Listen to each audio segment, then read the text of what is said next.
The Timberwolves rolled the Nuggets 106-80. Didn't even have Rudy Gobert. They're up 2-0. And as I said yesterday, if the Timberwolves don't have your attention, then they have your attention now because of what they did last night. And here's Rudy Gobert, your defensive player of the year, and he misses the game due to the birth of a baby. But they still end up dominating Denver in Denver. And for Anthony Edwards, he is ready for the best that Denver can give them coming up Game 3. They're not the only one that's going to come out punching. I don't give a damn if we go up 3-0 for the Game 4. We're going to come out punching too. So they got to be ready to take our punch, and we'll be ready to take their punch. But, yeah, I don't see no slippage in their games. They just missed shots tonight. They'll be ready to go Game 3, and we will be.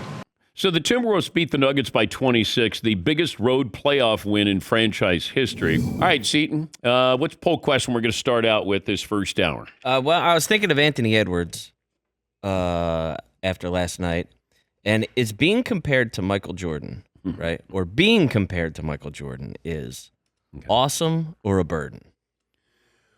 Well, it's a pretty heavy crown that they're going to try to place on you at age 22. That they've tried to place on many.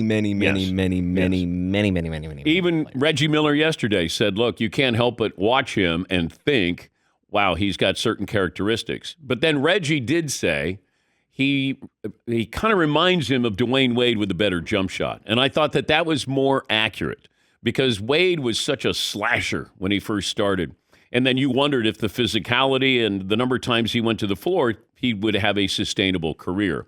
Then he did develop the jump shot. You're not slashing as much. But Anthony Edwards, at least in the beginning parts of his NBA career, has sort of the embryonic characteristics of more Dwayne Wade. I know we're waiting for the next Jordan. We're waiting for the next Tiger. We're waiting for the next Muhammad Ali. It's not happening. It's just not. There's just a different variation of greatness there. Now, to say he reminds you of Jordan, okay, he's explosive.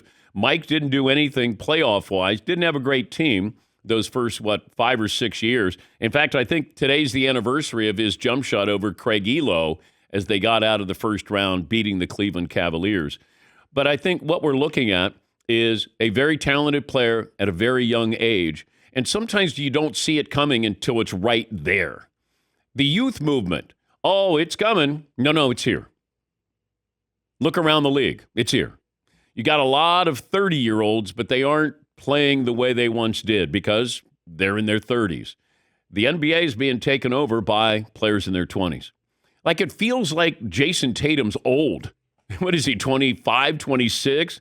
Like Luka's been around forever. What is he, 25? That's what happens. It's quick. You turn around and you go, oh, my gosh, Shai Gilgeous-Alexander is a legitimate MVP candidate. Anthony Edwards. Here's Tatum at 26, Luka. I mean, the younger players coming in and the impact that they're having, certainly on these playoffs. You know, you got LeBron is out and KD is out and Steph is out and the younger players. You know, Joker's not old. Was he 27, maybe?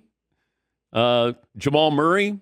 He's young, too, although he did not have a good night. Well, nobody had a good night last night. Here's Michael Malone, the Nuggets head coach. A loss like this is tough. You feel embarrassed. You feel exposed. So what are you going to do about it? You know, that's my biggest thing. What are you going to do about it? Look yourself in the mirror. Have the courage to look yourself in the mirror. Say, I did not do my job tonight. And be better next game. That's all I can ask of them. There was a moment early, first quarter, Mike Malone comes onto the floor. I mean, he's out at the free throw line. And you can see Anthony Edwards going, that's a tech. That's a tech. And it should have been. He just storms right out on the court. Jamal Murray's going to hear from the home office that he threw a heating pad onto the floor. A heating pad? He tried to throw a towel onto the floor. So he'll be fine. I don't know if he'll be suspended, but he'll hear from the league office. But we'll talk to Brian Windhorst about that. I get it. If I'm Anthony Edwards and he said, look, I don't want to be compared to Michael Jordan, because it's not fair to him. Because you know what that brings about? If they don't win, now it's a disappointment. They have been one of the more surprising stories. He's been one of the more surprising stories. Now, all of a sudden, you're the next Jordan, and people are going to go, whoa, what happened? Well, Mike didn't do anything. He was a highlight reel when he first started out. And then he realized, hey, I can take less money. We get better players. I got a better coach now. Now you have to deal with us. Well, Anthony Edwards already has a better team than Mike had those first 6 or 7 years, 5 or 6 years. And he's taken advantage of that. Karl Anthony Towns, a quality big man. Rudy Gobert takes care of the defense. Naz Reid is wonderful. I mean, they have a good team. And it's a really, really good defensive team.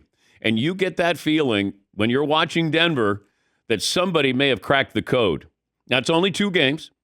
But I said this after game 1. This isn't, an aberration. Minnesota's here. Now, that doesn't mean they win, but Minnesota is here, and they certainly have Denver's attention, let alone the rest of the NBA's attention. Because if you said who could come out of the West, I said Minnesota. They could play for the championship this year. Now, we got Dallas against OKC. That could be a great shootout as well. But games coming up tonight with the Celtics a big favorite in game 1, and the Mavericks will be at the Thunder. What other poll questions do you have there, Seton O'Connor? Well, we kind of half-heartedly threw one out yesterday with the Timberwolves Nuggets series. After one game, who do you got? Mm-hmm. If you were to bet right now, Paulie threw this one out this morning. Okay. If you were to bet right now with the series 2-0, who do you got? Who would you bet on? I'd take Minnesota. But I would have taken Minnesota after game 1 because I said I will not be surprised if they win this. Now, do I expect Denver to come back and beat Denver? Well, they better because you hope that you're able to get back to Denver. I mean, you can't lose this next game because if you do, then Minnesota's going to win this. But I think Denver, this is where you're going to see desperation time.